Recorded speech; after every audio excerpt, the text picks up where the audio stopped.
Thank you for joining me. Today we'll be looking at Google Docs. And Google Docs in this case is used as an inclusive phrase that contains the apps that are available to anyone with a Gmail account. Before we can get to Google Docs, there are a couple of concepts that we need to go over: cloud storage and Google Drive. When you create a Gmail account, Google gives you 15 gigabytes of free storage space. Some of that space will be used for storage of your Gmail account. What is not used for that purpose is available to store other data. This is called cloud storage. Cloud storage refers to a system that handles where data is stored. When cloud-based data storage is used, your computer connects to a server.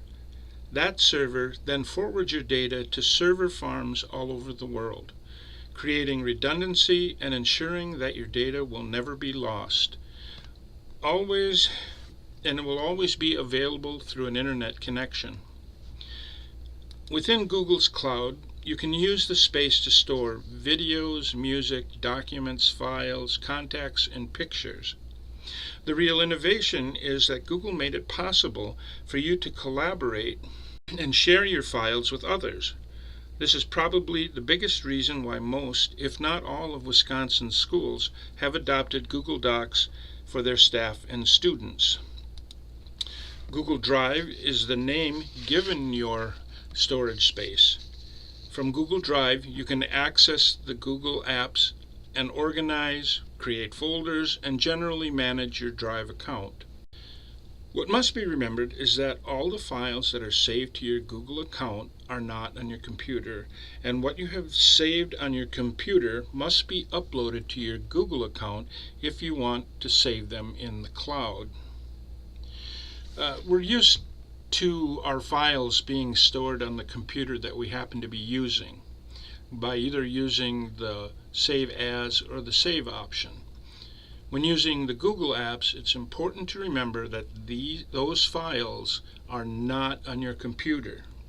I can't stress that enough. To bring those files to your computer, you have to download them from your Google Drive. Then decide where you want to put them on the computer. After you've opened Google Chrome, you will notice in the upper right-hand corner that there's these 9 dots. If you click on that, it opens up the options that you have within Google Chrome. You have Gmail, you have your calendar, and you have Google Drive. By selecting Google Drive, it takes you to your Google Drive account.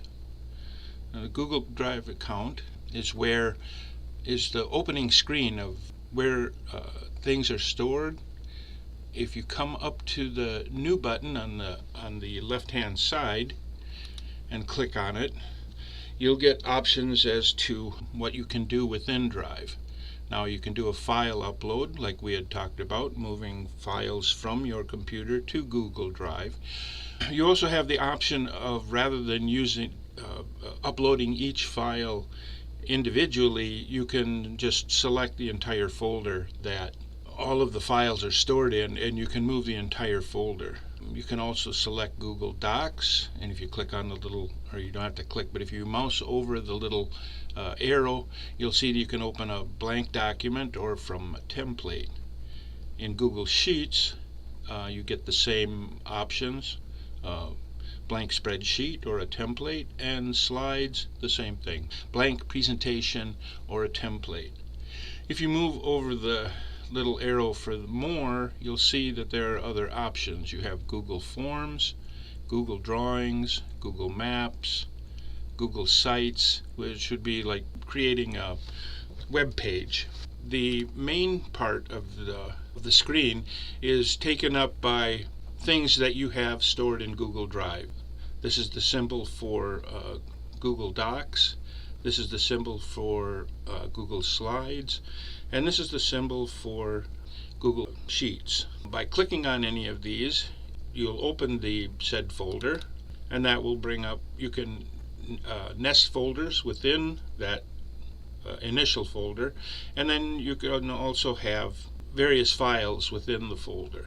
You also have a button that will bring up files that have been shared with you, and we'll go into sharing later once we get into the actual apps. You can pull them up by recent if you can't remember what you named it, which is not all that unusual. You can click on recent and it'll bring up files that you have recently been working on. You can put stars on important things that you want to draw your attention to, and then the trash. And now here you'll see storage, and the storage is of the original 15 gigabytes that Google gave you for storage. It will show you how much you've used. Now you can see here, in my case I've used 145 megabytes of the 15 gigabytes that are available. You also then, it shows you the owner. So if someone had shared something with you, it would the name of the person that shared it with you. It shows you the date it was last modified, and then it shows you the file size. Now, one interesting point to bring up here, Google only counts the files towards your 15 gigabytes that you upload that are not created with a Google application. So anything you create with docs, sheets, or slides does not count towards the 15 gigabytes. It makes that 15 gigabytes go even further. Google Docs can be opened from your Google Drive homepage. And remember, you get there by clicking on the 9 little dots and selecting Google Drive, and then this page will open. From here we can create a new Google Doc, or we can open an existing one, and for this I will create a new doc. So I click on the new button, we go down to Google Docs, go over to the little arrow, and we select blank document. By default, every document, the new document you open, starts off as an untitled document. And a word to the wise, make it a habit of changing the name of the document right away. Because what happens is, and I know this from experience, if you don't do that, you end up with a whole bunch of untitled documents and you have no idea what they were for. So to change the name, you click on the title bar and then you add title. We'll use example, and then hit the enter key. And you'll notice the little saving thing comes up. Because this program is not on your computer but rather on the Google servers, everything you type is periodically saved. You can take that worry away from yourself. Now you'll notice that this looks probably similar to the Word program that Microsoft has. If you come up to these different headings, if you click on File, you can see you can create a new document. You can open a document. You can make a copy of a document. This comes in kind of handy, like if you're doing a resume and you're targeting that resume to a certain company, but you only have to make a few changes in the resume you already have. You can make a copy of the resume, and then creates that copy. You'll see that up in the title bar it'll say copy of, and then it'll have the original file that you made it from. So you can also download. Now this would be if you're moving one of your Google created files to your computer. You can see that you have a number of options. You can create a Word document.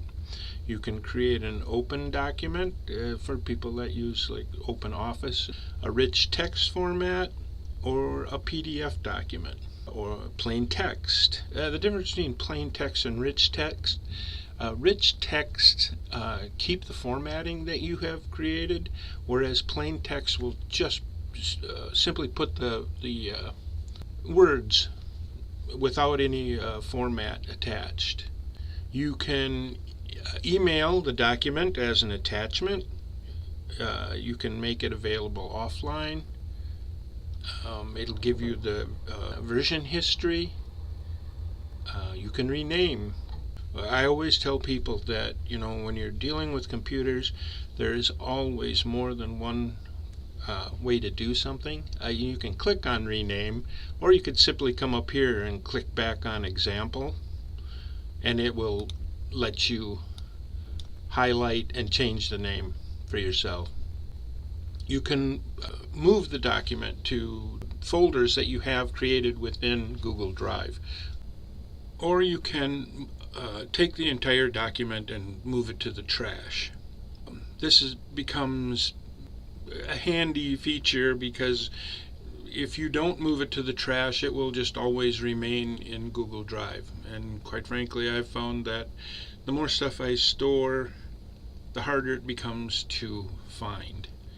Page setup is probably the other option that becomes more useful.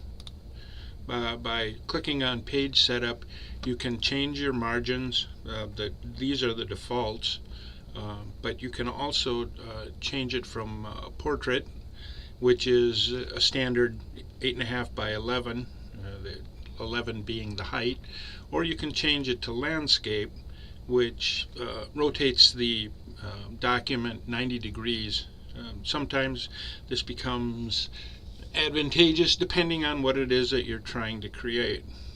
You can also change the page color, and clicking on that little triangle gives you the palette from which you can choose your page color. So we can change it to blue, say OK, and then you see now we have a blue background. Go back to File, and then of course you can print. This is an easy way to print out the document. You don't have to download it, you don't have to do anything. You hit print and it will automatically send it to the printer that you select. Edit is very similar to Word. You have the undo, you have redo. So if you type something in and you decide you don't like it, you can click undo and it will undo what you've typed. Or if you've deleted something and you decide that, well, maybe I want that in, you can click redo and it will reinstall whatever it was that had been deleted. You'll also notice that here we have two buttons that will do the same thing. So again, like I said, there's always more than one way to do a specific task. You have cut, which means anything that you have highlighted will be cut from the document and stored to your clipboard, and then you can paste it in later. Or if it's something that you want to keep where it is, but you also want to put it in someplace else, you can copy. Now, since I don't have anything typed, these are grayed out, which means that they won't do anything. And then of course you have your paste option, which takes whatever is on your clipboard and will paste it into the document. Along over here you'll see the keyboard hotkeys that perform the same function. These become extremely valuable if you do a lot of copy and pasting. You can just hit Control C to copy and Control V to paste. You can paste it without format, and then you have the select button, which will select, in this case it selects everything in the document. And again, it has its own keyboard shortcut or hotkey, and that is Control A for Control All. You can do find and replace, like if you've used one word within the document, and if you think of a better word to put in, you can put the word in that you want, and then you can click on Find and Replace, and everywhere it finds that word, it will replace it. View, you can see here we have the Show Ruler, which is this bar right here. You can show the document outline. You can show an equation toolbar. Clicking on that, then it'll add that to tools up above. We'll go back to view, and I don't particularly care to show the equation bar, so I take it off. And then you can click full screen, which then puts it into a full screen mode. By clicking on escape, you will bring it back to the default view. Insert, when you're creating a document, you might want to add an image, in which case when you scroll over it, you'll see it gives you the options of where you want to bring the image from. If you have it in Drive, of course, you can select Drive, but if you have it on your computer, you can click here and it will upload it automatically then from your computer to the document. Here then within Drive, of course, we have photos, by the URL, or you can actually import from a camera. Format, the text, you'll see you can select bold, italic, underline, strike through, superscript, subscript, size. Here you can increase the font size, capitalization. You can select lowercase, uppercase, title case. Paragraphs, styles. Quite frankly, I don't use these because I tend to make my headings or my titles on the go, on the fly. So here you can change your line spacing. The default is 1.15, but you can select other line formats. You can put spaces before paragraphs. You can add spaces after a paragraph. You can set up a custom spacing. You can also create columns within a document. Simply have to choose. They give you a double column or triple column. There are more options where you can set a number of columns that you want, and then you can set the spacing between the columns. So I'm going to put cancel because I'm not going to make any more columns. Go back to format, and we'll click on it.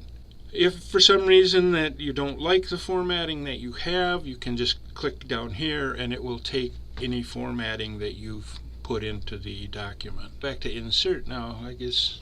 So you can insert tables, drawings, charts, a horizontal line, like if you want to divide two sections within a document, you can add a horizontal line. If you click on it, and it will insert that. You can insert special characters. There are a number of characters that you might want to use that are not on your keyboard, in which case then you can select, and then there are all kinds of different symbols that you can put within the document. Like if we put in that less than symbol.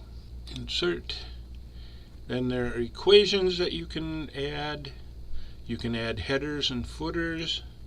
You can add page numbers, and by clicking on this determines where the page numbers will be located within the document. You can add your own page breaks, insert links, like if you want to have a link to a specific website, you can put that into the document, and then when you click on the link within the document, it will automatically take you to that particular website or URL. Okay, so we were at text. This is the justification for the lines that you put in, and you can see you can set it to left justification or a center justification. You can set it to right, and then you can have justified, which spaces things out so that it forms a perfect rectangle within the document. You can increase your indentation or you can decrease your indentation. And independent options, you can set your indentations and then name them simply by putting in a numerical value in these particular spots. Since I'm not going to do that, I'm going to cancel this. And let's go to Tools. You have spelling and grammar.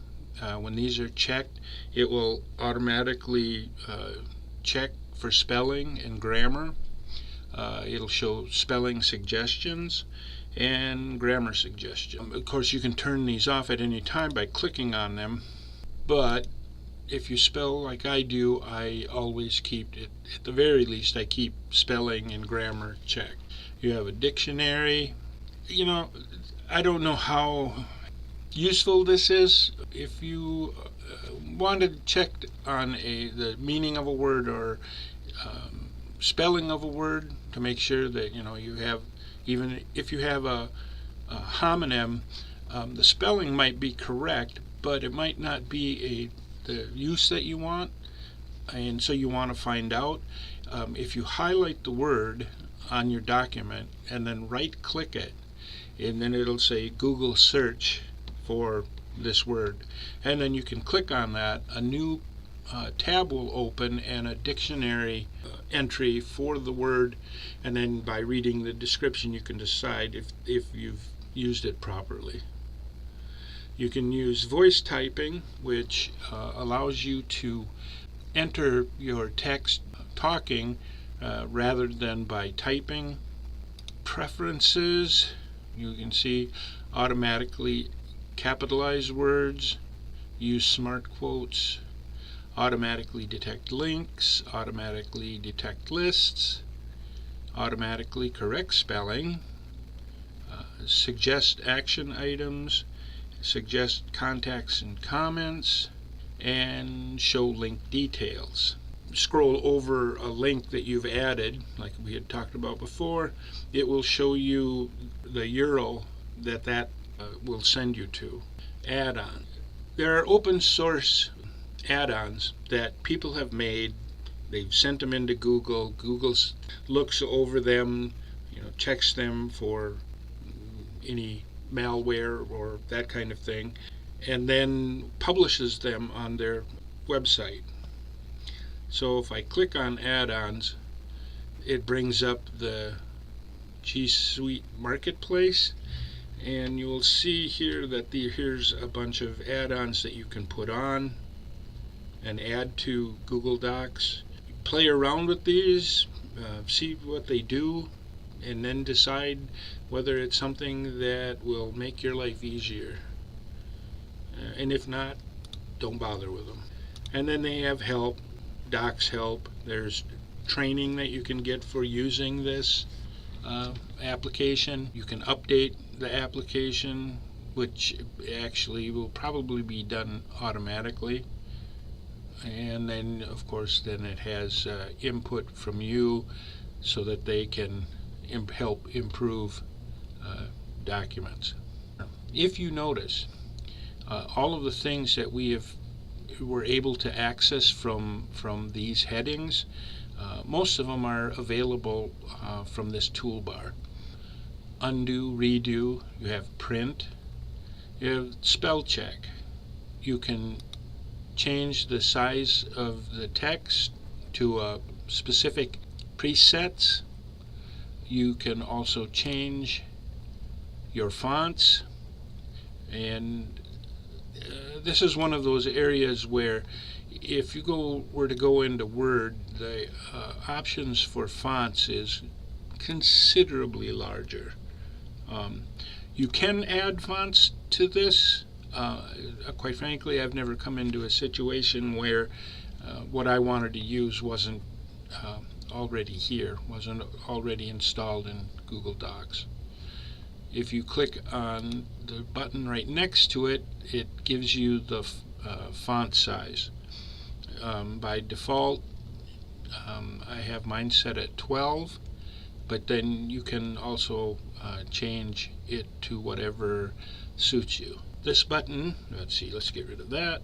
This button puts anything that you type into bold. This button puts anything you type or have highlighted into italics. Again, if you highlight something or if you click this button, it will put underline the word or sentence. Here you can change your text color, and again, if you click on it, you end up with this color palette, and selecting the color palette will put the text into that color. This is there's a highlighter, and you can select the highlight color. Here you can insert a link, you can add a comment, you can insert images, and then here are our justifications: left, center, right, and justify. This is our line spacing. You can put in numbered lists, and that can be done either by clicking it, and then whatever has been highlighted or whatever the line you're on, it will start to number the list, and when you click on enter, it changes, it drops you down whatever your spacing is set at, and then put in another number. I'm going to click on that and take it off. If you don't want to use numbers, but you want to have a bulleted list, then you would click on this. And again, under those headings, we have decrease indent or increase indent. And then again, you can clear formatting. So you can see, if you've used Word before, this is all going to be very familiar to you. It might be laid out a little different. It might have quite the large number of selection that Word would have, but work for most of the things that we use a word processor for. And there are certain things that you can reset. Now, let's talk about the share option. When you start with a document, it is strictly for you and your use only, but you can share the document with other people. And if you click on the share button, it will open up this dialog box and share with other people in groups. All you would have to do is type in the email address of who you want to share it with. And then once you've added a person, let's just add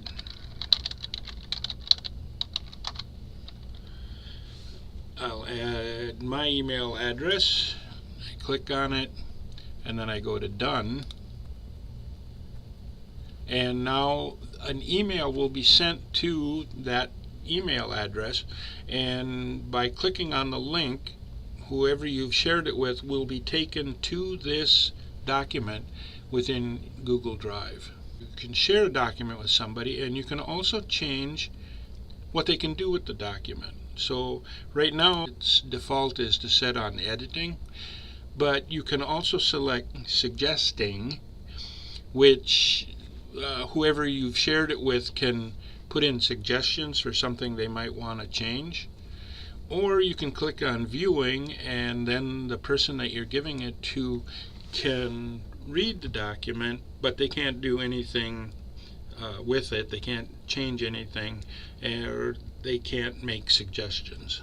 So that, in a nutshell, the way Google Docs works.